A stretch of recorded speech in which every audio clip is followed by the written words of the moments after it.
السلام علیکم حضور، میرا نام ہے قاضی وسیم احمد اور میری مجلس لمسن جی۔ میرا سوال ہے، حضرت عیسیٰ علیہ السلام کے واقعہ صلیب کے وقت سخت زلزلہ اور آندھی کا طوفان آیا تھا، اس نشان سے یہودیوں نے کوئی عبرت حاصل کی تھی یا نہیں؟ یہودیوں نے؟ یہودی کون تھے؟ جو حضرت موسیٰ کو مانتے تھے، ٹھیک ہے نا؟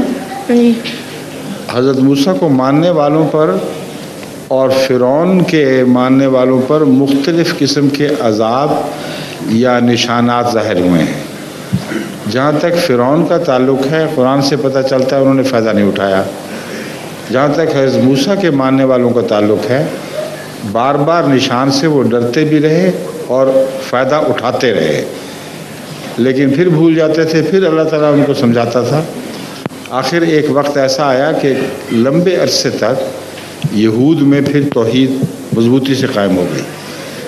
تو یہود میں جو نشانات دکھائے گئے ہیں ان کا ضرور کچھ نہ کچھ فائدہ پہنچتا رہا ہے۔ جو فرعون کی قوم کو یعنی دشمن قوم کو نشان دکھائے گئے، اس کا ان کو فائدہ نہیں پہنچا، تبھی وہ غرق کیے گئے۔ سمجھ گئے؟